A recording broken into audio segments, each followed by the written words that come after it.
Ah, we're looking for a working title. I know we're looking for a working title, but we cannot name the podcast The Business of Theater, something about the money. It's the closest thing you've come to reality in all of the subtitles. You I know, know. I feel like every one of them is about the money, So yeah, and the truth is, it would be great to just have a conversation at some point about the craft of not just the writing, but it's the collaboration of theater. It's like all the pieces when they fit, you end up with Hamilton, a chorus line. I mean, I will not include Cats in that category. Although Jellicle Ball, the are you not recent a fan of version, cats? Yes. uh, yeah, Jellicle Ball is, yeah, rumored to, let's see, they're teasing that's the thing, and they're teasing because they don't a have the money Broadway yet. run. Yeah. So that's it. It's like when people run for office as a politician, the first thing they do is tease it and see who shows up with a check. Exploratory. What do they call it? An exploratory. Run, an Yeah, exploratory yeah, run. yeah. Well, Well, this is the business of theater, a working title. I'm Darnelle Radford, I'm Mitch Weiss. and let's get down to business. Yeah. So it's something about the money because last week we were talking about how the prices of Broadway tickets are going up. And so, on the one hand, this looks like a positive, saying that there's a draw, there's such a draw that these tickets are going up there to meet demand, but then at the same time, but who is meeting this demand? Like who is creating this demand? Because we still have, practitioners in the business who are, not doing well. They're Well, still very much in it, but like, and most Broadway shows don't. 8 out of 10 lose all their money. yeah. But what we have right now, let's historically, if we go before Disney entered the Broadway scene, which was in the 80s, 90s, sorry, in the 90s, before the 1990s, historically, the only people who went to Broadway, if you remember from the old movies, they wore tuxedos to opening night. They got dressed up. They came in their limos. It was an upper class activity, just a step below what opera was in those days. Yeah. However, we knew that a show would run 3 months to a year based on the excitement of people who lived in New York and had money. Hmm. Now, of course, shows last 20, 30 years, and that can only be done with the people of our country and the world showing up as tourists. Yeah. So they're the ones who have decided we are a theme park, and they are willing to spend. I'm getting right to it, aren't I? I'm going right to the right to the negative, and they are making it almost impossible for those of us who want to see all the shows to Yeah. afford to go to more than a few. Hmm. We're in the business. I can't afford to see most of these shows, No. even when I have friends who will help me get in. Yeah. So, It's interesting. I I went so I went to see a couple of shows this weekend. My partner music directed Honk Jr.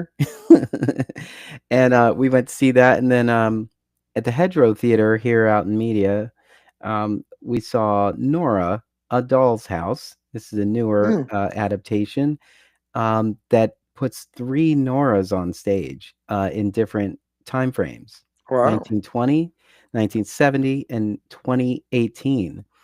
And it kind of processes like a dream that a Nora is having, factoring in the future of everything that they've been dealing with. It's a very interesting piece. Anyone in Philadelphia area, it's on their stage through April 6th. You should go see it. It's really good. And reminding people for the future, this is 2025. It's 2025. Yes, yes. Um, so I see a lot of shows. One of my friends messaged me on the social app and said, "Seriously, how many shows do you guys get to? I feel like you're everywhere. And so from last January, January 2024 till today, I've seen 92 theater productions. Wow. That is not counting every event or production that I've seen. It's just these are all the theater ones. And that's a lot. But my most in a season is 208. I Not think, but bad. I think it's because of festivals. Do you keep a record of everything you've seen? I Yes. Is it as organized as it could be? No. But can I make sense of it? Absolutely. So every show I see is in my calendar. It's been in my calendar Oh, since 2010. And so I can very quickly type in something that references, because I always put the show's description and like key things in there, so I can say, wait a minute, I've seen a Steph Smith play before, and type it in and get it was wow. yes. Good for So you. it's a Go good ahead. database. Yes. Well, and being that my list started long before a computer or the internet or a Yeah. digital calendar, It's I on I have a Papyrus.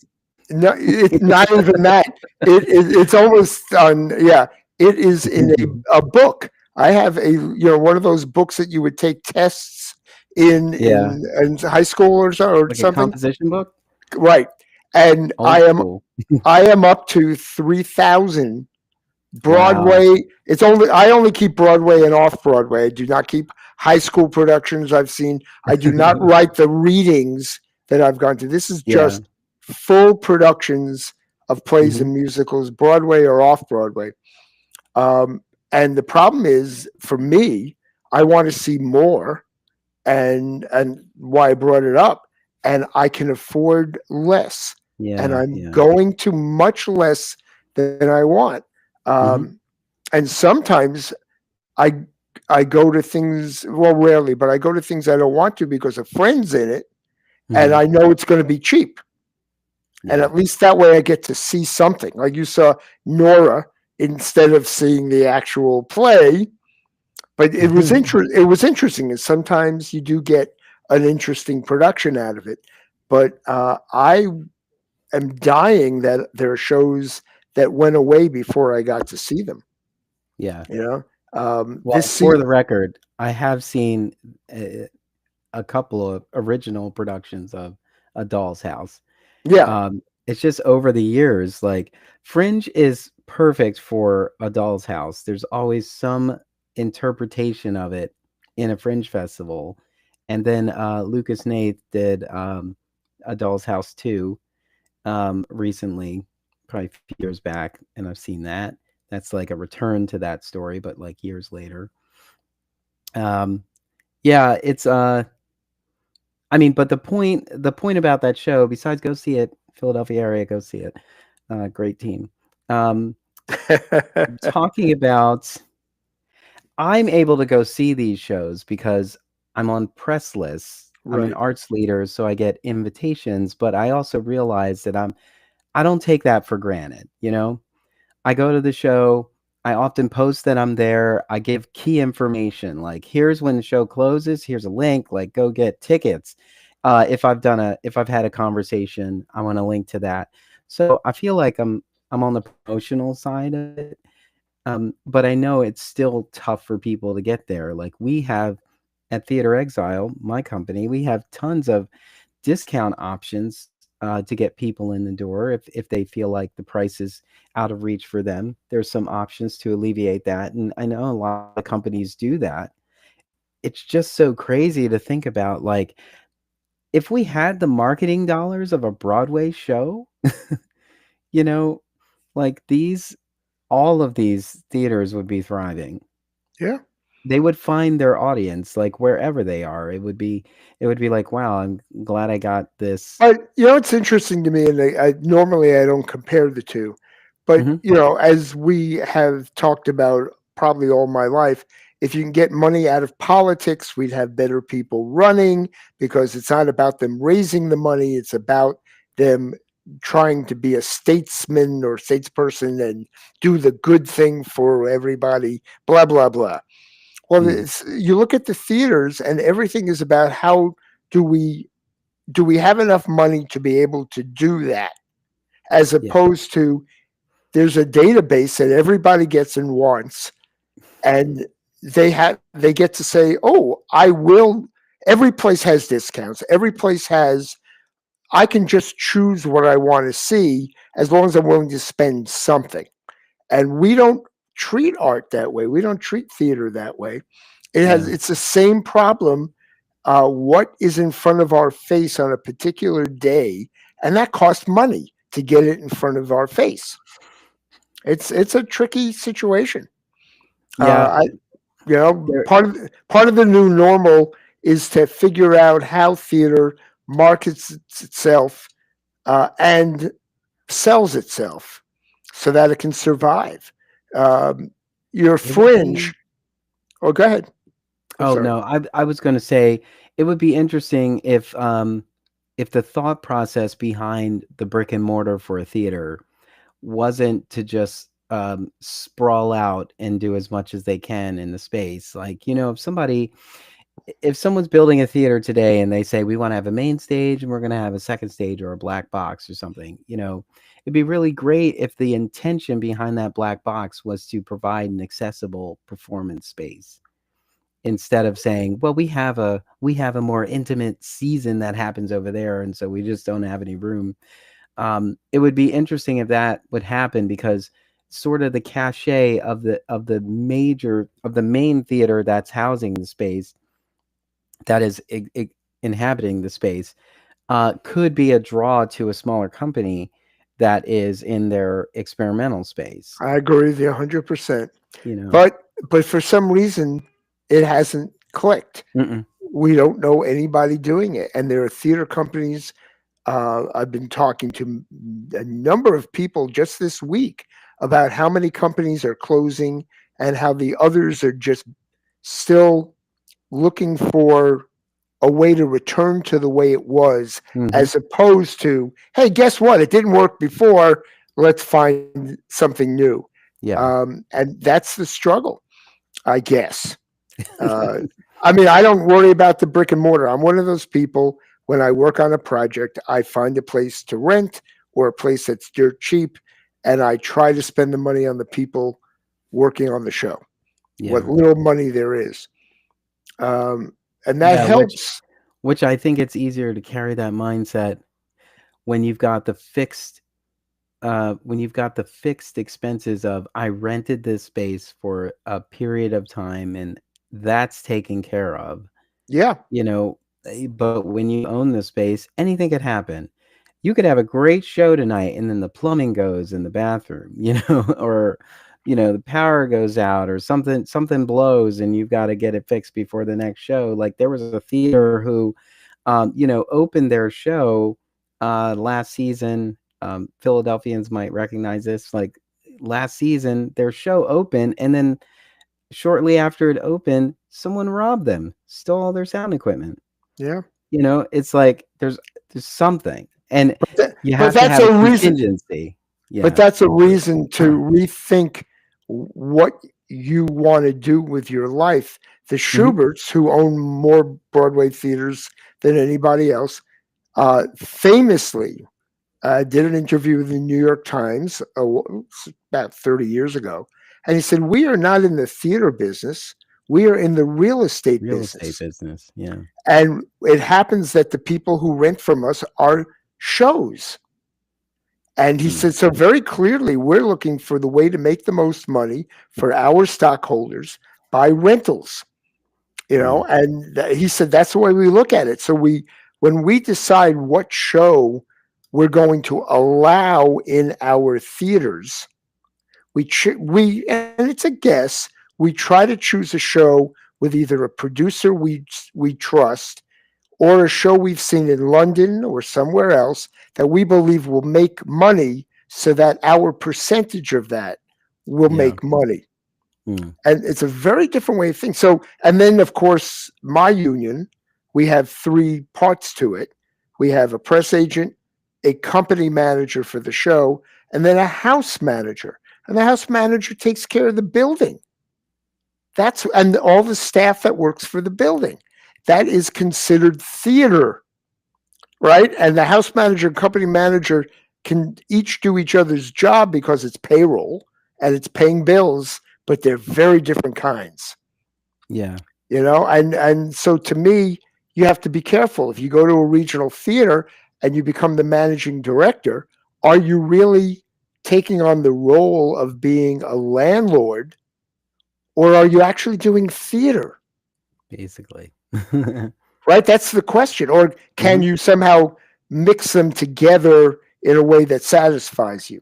I mean, yeah, if you want to join 3 other committees, yeah, you could say that you're still producing the art. But yeah, most of the time you're sitting back thinking like, will this take you over budget? Are you sure?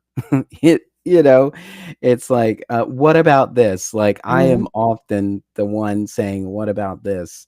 And and I'm not saying that because I want this to fail. I want to bring it up ahead of time so that we can say, "Oh, you know what? I didn't even think about what if that happens, but if it does, what if we thought about it this way, or what if we did this?" At Right. least that came up ahead of time before we're surprised with it happening. And that's really the definition of a good manager, in that you're supposed to anticipate and then creatively solve the problem before it becomes a problem. You also, of course, a lot of it's crisis management. You can't predict Yeah, everything, yeah, but if you can solve it ahead of time, you have saved a crisis. hmm, So that's the goal. yeah, And most artistic directors, in my opinion, and most producers do not appreciate it as fully.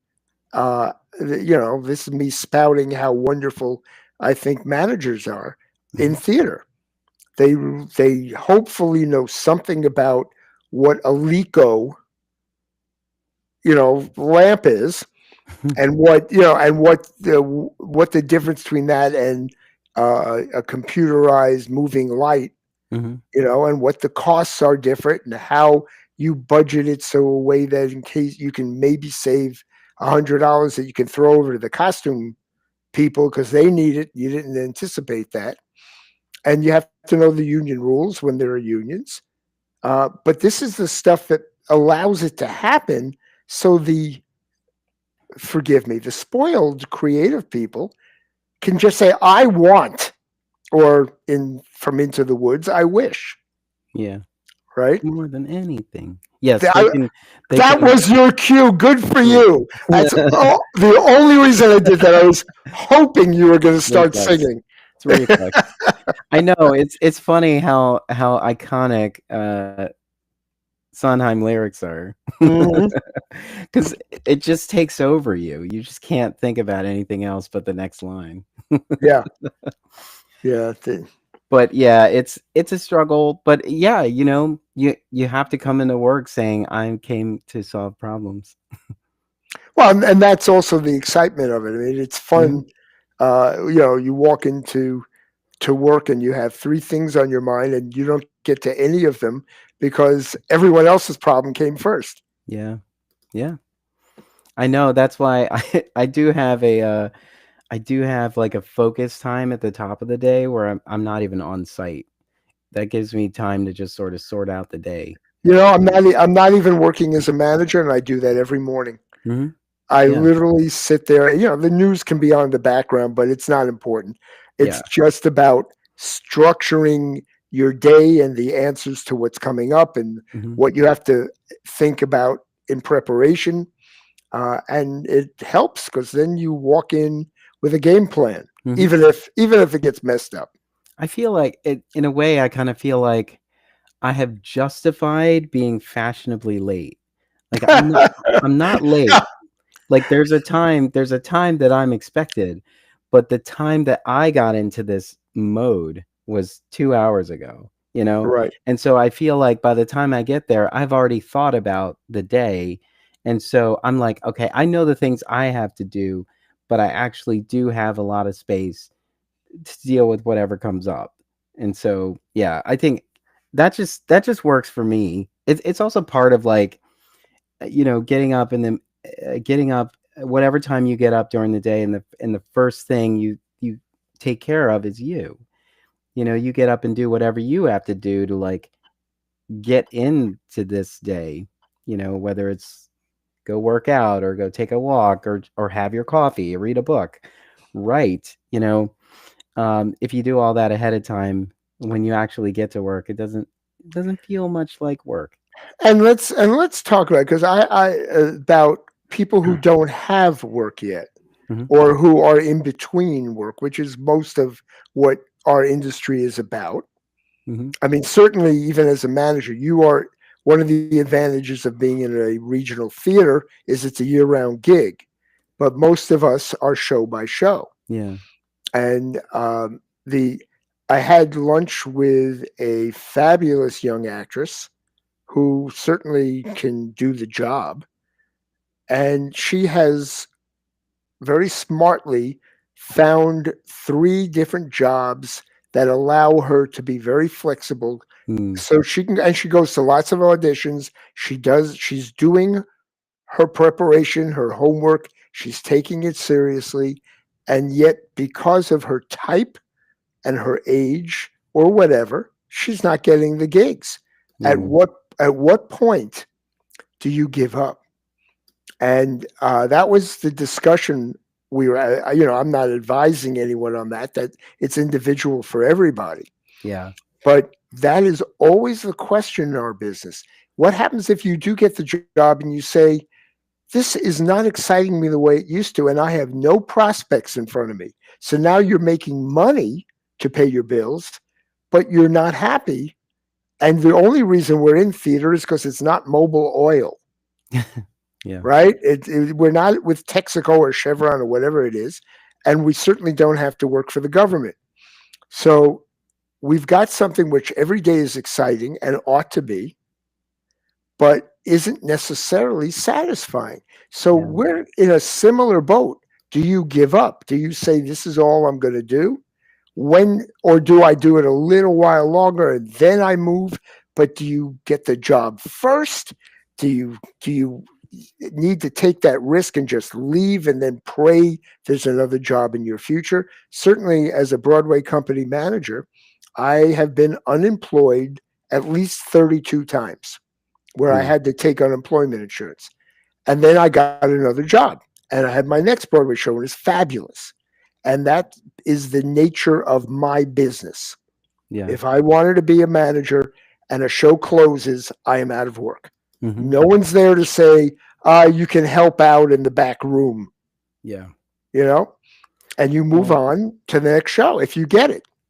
I know that I've been I've been asking that question. There's a lot of my friends are in various states of flux, and so that question has come up a lot. And I think usually my default response to that is to think about it optimistically. Like I'm often saying, if you can't find jobs like this, perhaps it's time for you to grow, like and rise above this job. Like maybe the job that you thought you weren't qualified for is the job that you should be going for now, because it's going to have that kind of opportunity for you to explore new things, but also give you a solid foundation of everything else. Like I know all of this. There's three parts of this job that I can't confidently say I can do, but I fully understand them and are up for the challenge. Maybe that's what I usually say, because it's like you have to look at something else. I think also when it comes to age, like we're so hung up on whether somebody's too old for an opportunity or too young for an opportunity. But I also feel like when it comes to someone being too old, maybe I think in a weird way, we're kind of looking at it as like you're above this. And perhaps, like I've said, perhaps it's time to run the business or start your own business, because at this time, no one believes that you want to be on their team as a team player. Yeah, because I think people might feel somewhat intimidated by somebody who's older because they don't want that person to come in and have, well, they're just intimidated by their own, by themselves, like they're going to be they're going to be replaced by this person who comes in. And and you're absolutely right. And of course, you're describing my situation. We're really, I mean, I apply for jobs. The headhunters tell me I'm wonderful, and nobody will interview me. Hmm. It's not about not getting the job. That Yeah. can be any reason. Um, and which is why I run my own business, Yeah. right? So I can work. And that's fine. It's very exciting. I like my boss. It's me, right? But even as I was talking to this actress, she understood that half, I don't want to say half, a good portion of her job is being an entrepreneur. Hmm. That she has to look at it that when I get the job, I have to be a great actress. In the meantime, my business is being someone in the right place at the right time with the right skills that someone's willing to trust me to be a Hmm. great actress. I look at it same. There are prejudices throughout this industry. We know race, gender, age. I mean, we're in an industry that is supposed to be slightly better than the rest of society. And if anything, because we're smaller and we're tighter, if you look at the history of regional theater, of stock companies, Hmm. I will tell you how many stock companies I worked for that were all white. Tell you how many stock companies I worked for that had no one over the age of 30. And I'm Hmm. going, how could they even know what to do? Yeah. How do you teach your theater company to progress if there's no one there with any experience? At the same point, creativity is very exciting at whatever age you're at. Hmm. So, you get as she was doing, this actress saying, you know what? Yeah, go ahead, find some friends, put on your own show, try not to spend any money, do it in your living room or do it in a rehearsal room or somewhere. Invite anybody you can. The industry's not going to show up, but that is part of your preparation. And in the meantime, you have a good time doing it, right? You feel like you're an actress. Same thing as manager is that whether someone puts me in a position with a title or not, I've had plenty of them. I can give myself a title as long as I act on my experience and my wishes. So to me, is sitting around watching television and waiting and applying for jobs is not enough. Hmm. You have to be the entrepreneur and saying, while I am waiting for someone to recognize that they need me, I'm going to do what I know how to do. At the age of 27, I didn't know a lot, but as a production assistant, I had producers asking me to read plays for them. And I'm going, who am I? I don't know which play belongs on Broadway or not. Of course, I didn't understand that they weren't going to do the play whether I liked it or not. Hmm. So they were just throwing crap work at me that they didn't want to do. But it didn't matter. It taught me a lot. Yeah, it's funny because it actually turns out to be beneficial for you, even if you don't apply it at this job. You're Right. like, I read 20 plays. I know what works in these. I know what works on the page. Yeah, we always stress the value of reading plays to our interns because our interns aren't the only ones who read plays. They become part of our season planning team, That's right. you know, And which is really great. even if they're not the decision makers, by they feel the process. Hmm. They start to see what other people who are already in the job, how they're processing it. And sometimes you even learn what not to do because you see someone being a fool or Mm, making a bad decision. That's an education also. I, yeah. I will say, and for the record, I know most of our audience may not know her, but I went to a memorial yesterday at the Public Theater. Uh, this was a dramaturg who almost created the phrase dramaturg. She was at the Public Theater when Joe Papp was there. Gail Papp was in charge of the play department, and her name is Morgan Jenis. Um, Morgan, by the way, the people speaking at the memorial, there were only two. One was George C. Wolfe, and the other was Gail Merrifield Papp, Mm. who worked with her since she was in her 20s. She died suddenly, and there were literally 150 people who just showed up to stand in the lobby and say, we cared about this woman because she knew how to talk to writers with care and be Mm. so precisely critical, but with care that Yeah. George Wolfe said this. He said, she would piss me off, but I knew she was right. And Mm. she understood. It was almost as if you were talking to yourself as a writer in the way that she would talk to you. It's like she was in your head as opposed to, I just don't like what you did. Hmm. Um, so that was a beautiful thing to hear them talk. Again, luckily, I've worked with both of them, Gail Papp and George Wolfe, and with Morgan. I was with Morgan when she was in her 20s. I was in my 20s. I have worked with her on numerous plays since then, and she has come to a lot of the readings of shows that I've been developing. Mm. And when she says, that one's good, maybe this one little moment bothered me, that's all you need to hear. Mm. And when she says, it's in good shape, it still needs more, that's all you need to hear.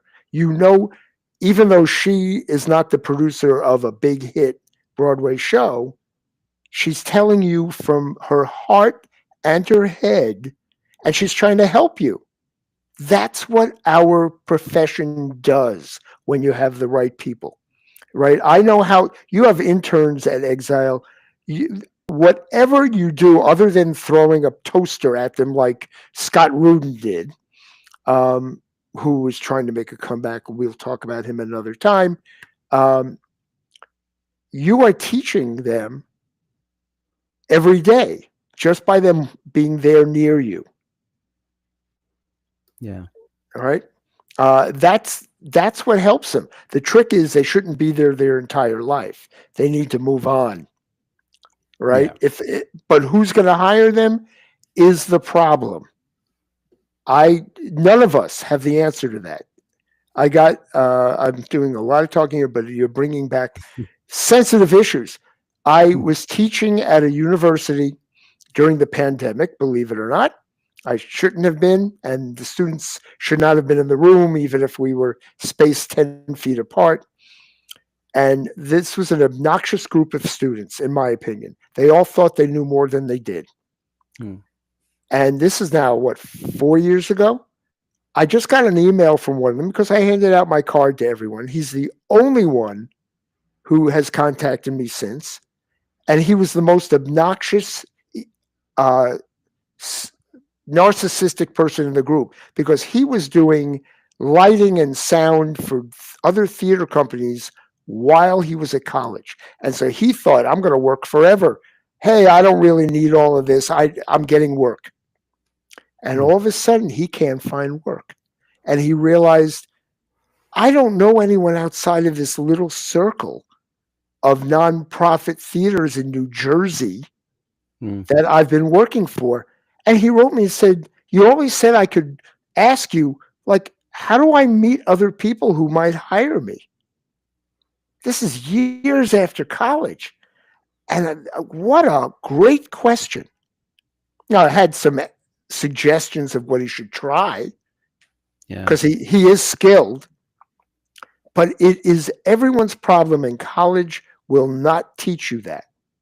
They can't. They're not in the real world. Yeah.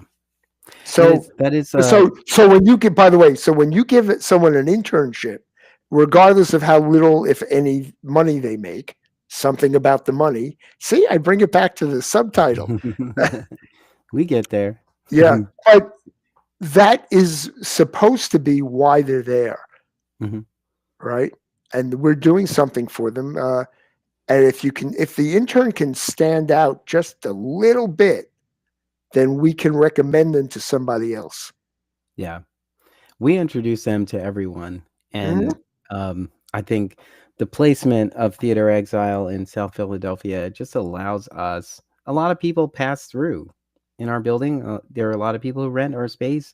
A lot of people come see our shows. And, when we see someone, I'm like, you know, one of our interns, I'll point out who they are, give them a little backstory, and I'm just like, so this would be good to know. Like if you see them out, and often surprised too, because I think in Philadelphia or just generally in the theater program kind of system, it is about connections, and so often I was surprised that our interns were already connected to a lot of people who are we communicate with a lot in our community because a lot of our notable artists and designers are professors, Hmm. or they educate in some way. So a lot of our up and coming um, theater theater students they've already come across a lot of our designers and actors because they have taught them in some kind of way, whether it was an intensive or they are an adjunct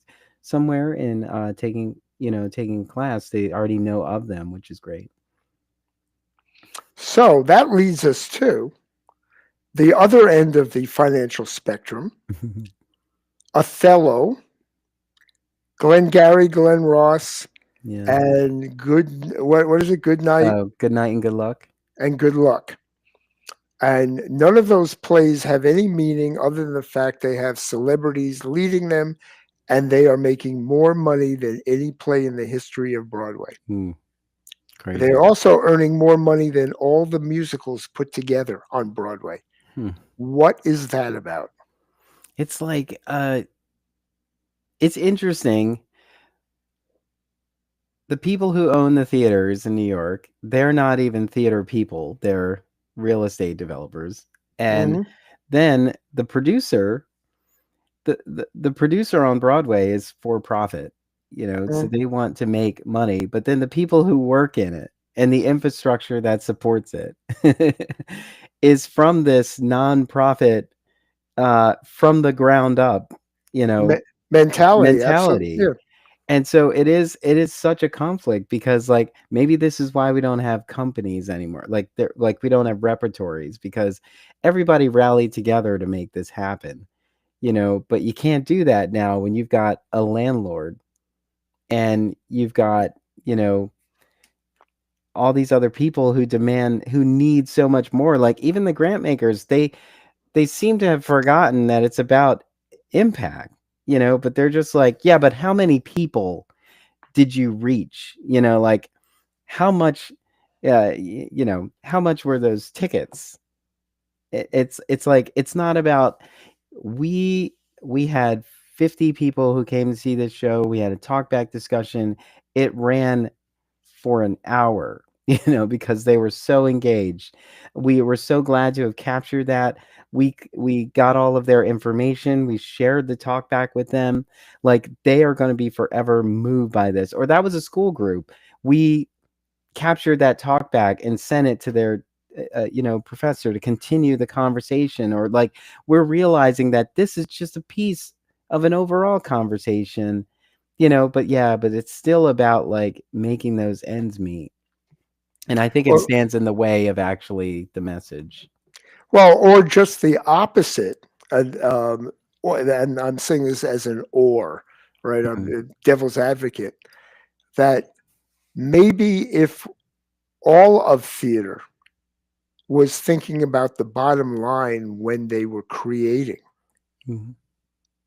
and saying, okay, let's be honest, a, a I need a swimming pool on stage and a live swan, an elephant to join us. These things cost money. I'm going to have to pay for that. I have to charge how much, and what Yeah. about this is going to attract an audience that will pay it? If I can't come up with that answer, I don't care if I'm not paying taxes as a nonprofit. I shouldn't do it. Mhm. Now, I'm not, by the way, I'm not suggesting that. I'm just saying Mhm. that to me, having grown up in both the commercial theater on Broadway and the nonprofit theater at New York Shakespeare Festival, Barrington Stage, Big Apple Circus was a nonprofit, Carnegie Hall. They're all nonprofits. Um, how do we combine the two? How do we how do we make enough money to pay people so they can live through their artistry, create great things, and still cover our expenses? Uh, would love to have a panel discussion with knowledgeable people. Not, we can all sit around all day long talking about it, and come up with my new normal that I'm constantly looking for. Yeah. That isn't, we're a nonprofit, we're willing to throw money away, and you all have to give us donations. Versus, and now we're going to charge $982 a ticket to see Denzel Washington and Jake Gyllenhaal, to see Shakespeare, which has no royalties and which you can see for free with Morgan Freeman in Central Park. It's like, what makes that difference? Why is one worth something? I And think it's how do we balance that? I think it's going to be I think it's going to be more of a problem if we start to see regional theaters, regional like nonprofit theaters raising their prices They even have higher. to. At the moment, because of the government not contributing, it's probably going to get worse. Yeah. They have to come up with a new plan. The problem is it's larger than most of our brains can conceive. Yeah. Nobody said any of this is easy, but And we I do feel like a lot of people are in the as much as we're having a general conversation with the community, I do think that everyone is still kind of in it for themselves. Like you can't find a way to get someone else out of debt if you have your own debt, you know? So it's like it seems like we come together to have a conversation, but the people, like, we need other people. We need people who are not in the struggling position to be a part of the conversation to help us get out of it. which is why, and I totally agree. But of course, for nonprofits, they usually look for a very rich Hmm. contributor or board member. Yeah. And my argument is, look to Hamilton, look to Wicked, look to Cats, look to whoever has, Phantom of the Opera. And you say, at a certain point, I understand you have investors, but at a certain point, some of that money needs to go to a system that supports the other contributing bottom line work. Um, what that should be, how much it is, who does it, I'm not going to get into that.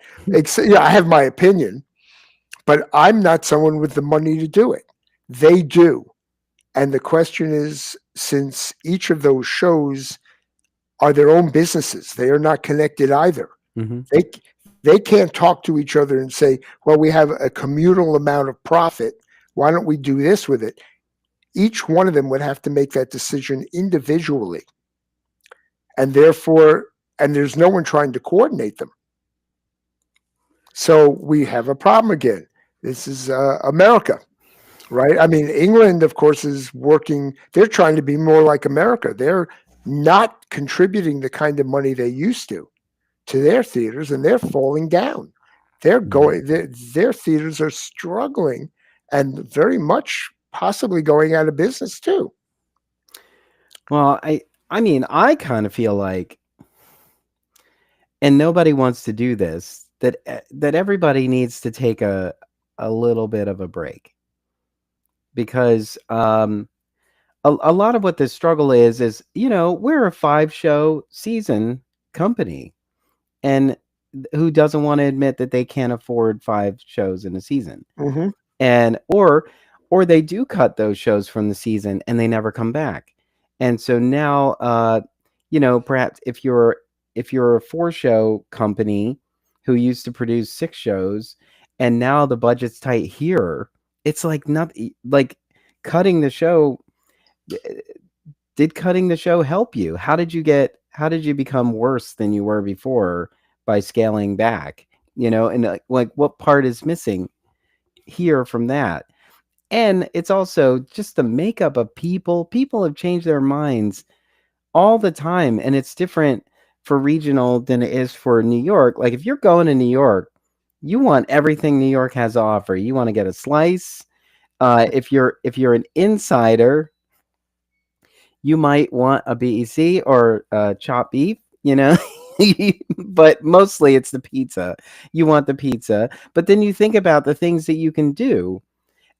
All the free parks always have something Hmm. exciting to go to, and it just doesn't make sense to be on Broadway with young minds and not consider a theater show, you know. And so they have it's sort of an abundance of options in that sense, where they're just in the TKTS line going, all right, if we can't get that one, what will be our second choice? What is our third choice? And we're not thinking about that here. We're thinking about, I mean, I was going to make dinner tomorrow, so Yeah. so I'm not going to go to a Wednesday show because I'm going to make dinner. Well, Um, I think you're, as excuse me, bringing up our subtitle again, but you're right on the money. uh-huh. You know that, That was a and rejected title, right on the yeah, money. you're right. Oh, okay. Um, but you know what? It's also true for those of us who live in New York. Maybe not the Mhm. tourists, but for those of us who live here, I have, and it's very exciting. I think I once counted. I had 200 options in one night Hmm. that were all under $100 or free, right? The whole range. Hmm. That's exhausting.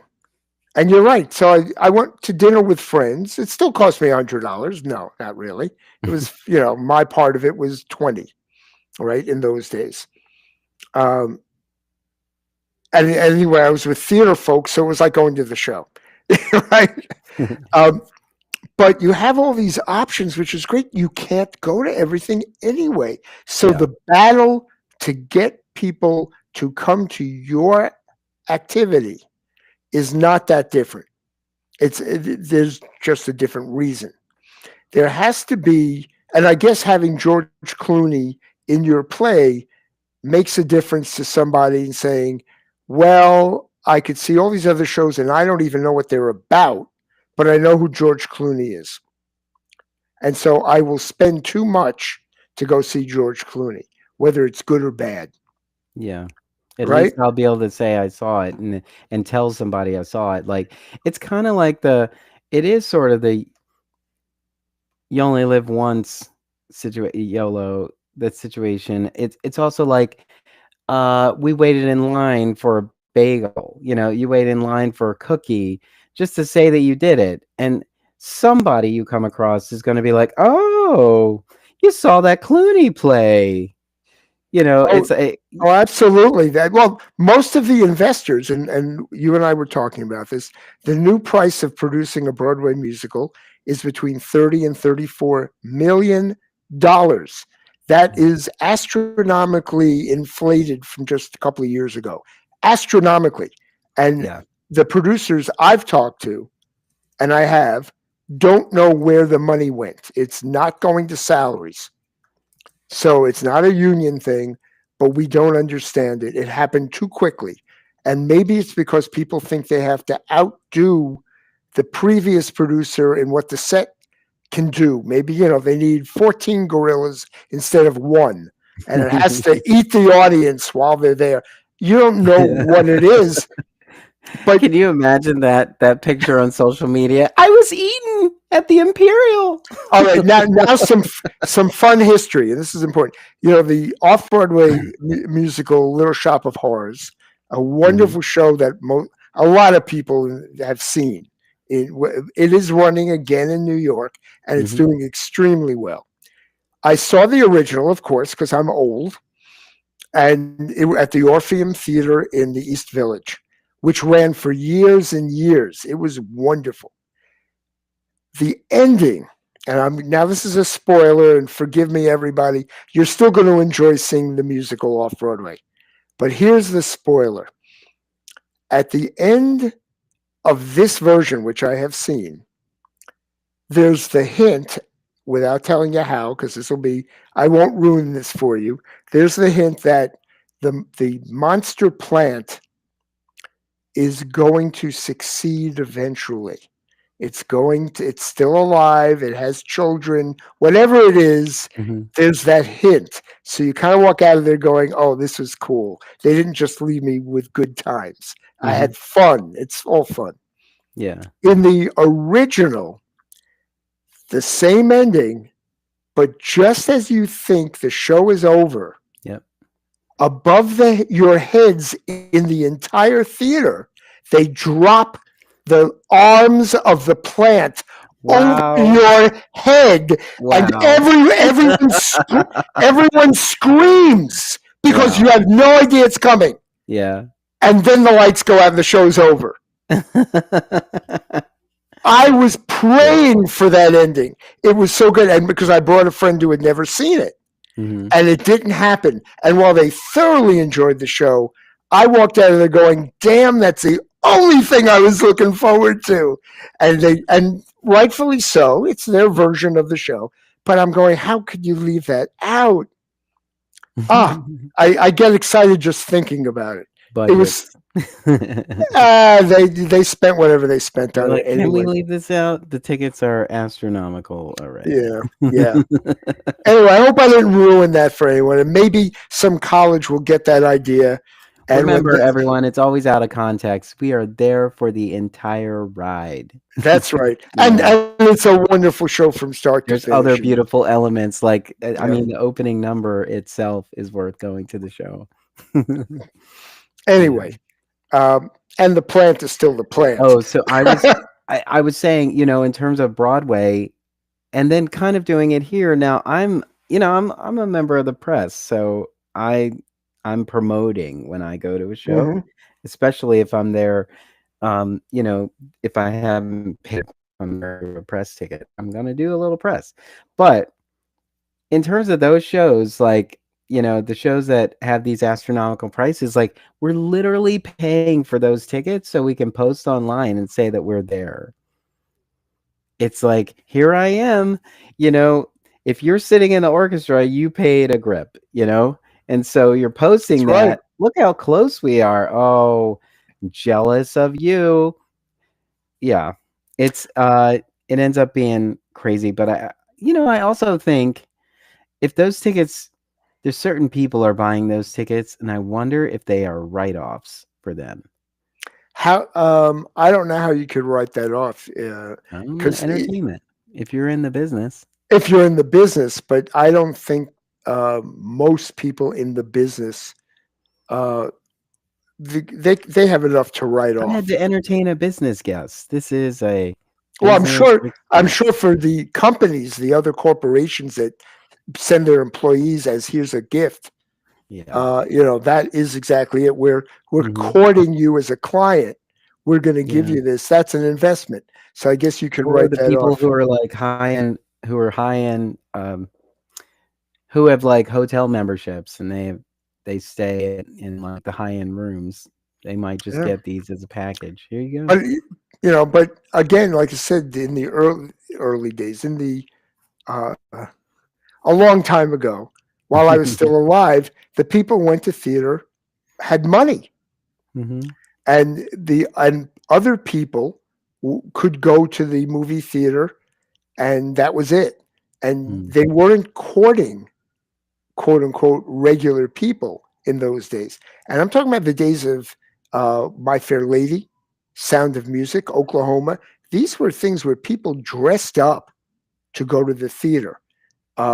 Now you can go in cut shorts and sandals, and no one even blinks an eye. This is meant for the regular quote unquote lower middle class person or someone who got some free tickets through their school, Hmm. Yeah, but if right? it is, this price point is not for them. No, it's not. And that's You what's know. changed. We are risking losing these people. And of course, the trick is you say, well, there are some shows where you can still get a $30 or $40 ticket, even if it's in the last row. And my argument is those shows are the shows that will close because they're not the the good ones that should make you want to come back to theater. And they're the ones who have the empty seats. Hamilton notwithstanding, they have a limited number of seats. Wicked has a limited. I mean, everyone's got seats that they've put aside for cheaper prices. But when you have a 2,000 seat theater and you have 20 seats in it that are reasonably priced, how many people, especially tourists, can afford to go? Yeah. Right? So the tourists are going to have to be rich. They're going to have to pay Disney World prices for their family. And then, of course, they have to eat at a New York restaurant. They have to, congestion pricing if they're driving in, they have to pay that. It's a fortune. And even those of us who live in the theater district, it's a lot of money, especially when you're not sure you're going to see something you like. Mm-hmm. Yeah, And quite absolutely. honestly, I have worked on Othello. I have seen Othello. I've seen it done in England where it's perfect, where they understand every syllable. I don't care who's in it. I don't need to see Othello again. You know, it's just sometimes it's just what is the play? You know, I Yeah. saw the original Glengarry, Glen Ross. Yes, do I like to see good actors try a new thing? Of course, but not if you're going to charge me multiple hundreds of dollars. And when Yeah. you get to a certain age, sitting in the last row of the balcony is not acceptable. Doesn't mean I need the best seat, but once you take away move me from the last two rows of the balcony and the prices hike. In fact, I'm going to throw. I don't want to badmouth anybody because they're all bad. I'm going to see a show this week in which the last three rows, they gave three rows, are $101. That's the last three rows. They don't have anything cheaper. Once you go above that, the next price is $203. And the show hasn't opened yet. We don't know if it's good. Mm. That's the lowest. I mean, eventually they'll have, something if you stand in line at 6 o'clock in the morning and, and put your name in a barrel, you may get a ticket cheaper. But that's only if they're not selling out. And we don't know if they're going to be selling out. It's there's something. It's not just theater. It's our society. I don't know the answer. We are on the demand. If the demand is there, and we came out of the pandemic, and everyone's, it's not like this is money going into the theater industry. This is going into individual companies with investors. Each company owns a different show, so they're not even connected. There's no sharing of this money. Even if they, there are very generous people who are producers who individually give money to the actors fund, and they collect money for charity at these theaters. All that's good. I don't want to badmouth an industry I think is wonderful, but this ticket price thing has got to be solved. I Yeah. don't know where the answer. Anyway, on to better These things. these ticket prices are too damn high. There you go. Just As like if the rent. this, right, just like the rent. Yeah. But which is, by the way, My may I say, Theater Exile is the same reason that I'm willing to take a train to go to Philly to Theater Exile is because you Mhm. do quality work and your prices are extremely reasonable, if not cheap. So adding the price of an Amtrak ticket, which from New York can be as cheap as $15, Mhm. I add that to your ticket price. It's still cheaper than me going off Broadway. Yeah. I mean, and sometimes that's helpful too. Like we were talking about this the other day. Like perhaps, it's hard to park near our theater, depending on Yes, the time. yes, it is. And so, because we don't have our own parking lot, if anybody wants to, you know, bulldoze some property and then give it to us, make a parking lot, that'd be great. But, you know, sometimes people are apprehensive about those things, but they may not realize, like you live a block away from a bus that'll get you right here. You can so try You to think know, about like other ways to get people there. A lot of Philadelphia is a very walkable city. There's a lot of people who walk, who have bikes, no, who it is your biggest problem. Unless you're going to car share. No, take the park across the street from you and bulldoze it down and build a parking lot. That's who needs a community park anyway, That's right? a square. That's a square. We're not getting rid of Yeah, that. see already. That's your answer. Perhaps change its name though. A Well, lot of people or keep you bringing it can up. build the parking garage under the square. That's what we That do in New York, that would be interesting because there isn't, it's not like there's a rail line under the park. right? Yeah, we're thinking about, but it would have to be like the city wouldn't do that. It would have to be some developer that we would hate for 2 years before they actually did it, and that they would upset the entire neighborhood. You probably couldn't park on you couldn't even drive on any of those streets in and around the park.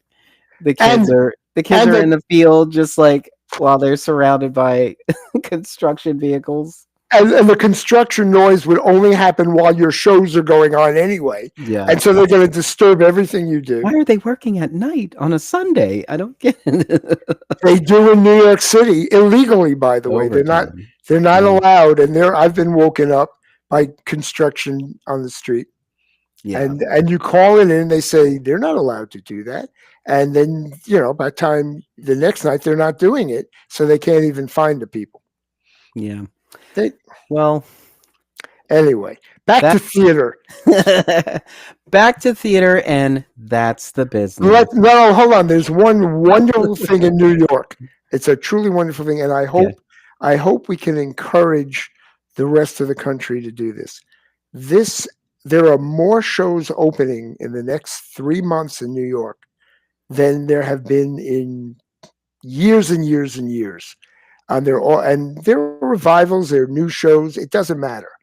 Yeah, they may cost too much, but many of them are just going to fold because there are too many of them for the audiences that are available. If we can convince all the regional theaters while they're struggling to just put on more theater, not less, and just spend less on each of them, the audiences may still show up. And my guts are that the goal isn't to say I only have enough to do 2 shows or 3 shows instead of 5. It is, well, we usually do 5. This year we're going to do 12. And I bet you the audience won't notice that we spent only half the amount on the set or tenth amount on the set, or we didn't have a set. Hmm. It's just my opinion. But as you know, Darnell, no one listens to my opinion anyway. Oh, they will realize that I said it. It'll be way after the fact, though. Oh, okay. Yeah, it's I know. I think those are good ideas. Like if you just gave more reasons for people to be in the space, like I mean, there's always a conversation of if you don't have anything in the space, like welcome someone into the space for that day to come in and do a reading or to just be in there for rehearsal, like something about being in the space, and we gave them a one-off or something or whatever, like maybe it's one of those things you take care of them when they can't do any more for themselves or for anyone, like when they get to those points where they are in a better stronger footing, they will remember that. Well, and I need to tell you one story before we go. Mhm. This happened in Wisconsin. Okay, so it's not an East Coast snobbery thing, but they had a show where the ticket price was pretty much pay what you can afford. They were keeping it pretty cheap anyway, but the producer just understood if you can't, and it was at a college, right? Mm. And I was a director. A woman came to the show with a cake she had baked and said, "This is what I can afford. I'd like to give you for the cast that backstage to thank them for what I'm about to see." Wow. And they, of course, let her in. That wasn't the issue. Because she was thanked by everyone backstage, that everyone appreciated it. They knew that she had put her heart into that because baking is what she enjoyed doing, is what Hmm. she could do. She came back to see shows again and again And sometimes she paid, and sometimes she'd bring cupcakes or whatever. And you don't want the whole audience to do that, but there was a connection. It's because someone was giving, saying, I thank you for putting on the show and letting me in, and this is how I'm doing it. And then they thanked her back. And the mutual thanks is what made a theater goer. So we're in that situation where, and by the way, I'm going to bring up Branson, Missouri, which I know we're at the end of this thing. Branson, Missouri, which is a town of 3,000 people in the middle of nowhere with, I think, 31 state-of-the-art theaters that used to be, it was sort of, they call themselves Las Vegas for trailer trash. That was their subtitle. They called themselves that because busloads of people would come in from the hinterlands to see Andy Williams, for those who know who he was, a singer from the 60s who had a theater. And they were more cabaret type things like Vegas as opposed to shows that we have in New York. And they would come in, and all the celebrities would come out to the audience, sign any autograph. They wouldn't know line. You don't have to have a distance with a security guard. They would sign anything. They would take pictures with anyone who wanted it before they got back on the bus. And this is their way. And they would talk to people. And that would be another 40 minutes after the show. But the audience went away saying, I like that star. I enjoyed the show. And then they came back. And I remember that in my head. And when I went back to Barrington Stage Company when I was working there, I suggested that to the artistic director. And for a while, she did it. And I think it had a great effect. It was just something where we're not different than you. We are part of you. Even if it is somewhat condescending. I'm a star and you're not. But it didn't matter. So to me, it's like if George Clooney stands on the stage and says, I will shake hands with everyone in this audience, but doesn't do his show, that's worth the same amount of money to half of that audience than seeing the show. And that's an interesting perspective. And that's where I'd like to leave my comments for the night. It's something about the money. Yeah, and that actually is the business. Yeah. Shake his hand for $981. You That want to see is. this show? I want to see Clooney. Yeah. I've been watching Clooney since the Facts of Life, and I earned all of these coins so I could be in here today to see him. Yes, absolutely. It's Oh, unfortunately the truth. yeah. All right, but that's the business of theater. A working title. I'm Darnelle Radford.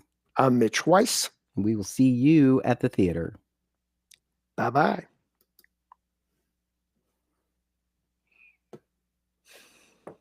You see, you get me talking. I could go on for hours. Anyway, so here's the trick, Mr. Producer.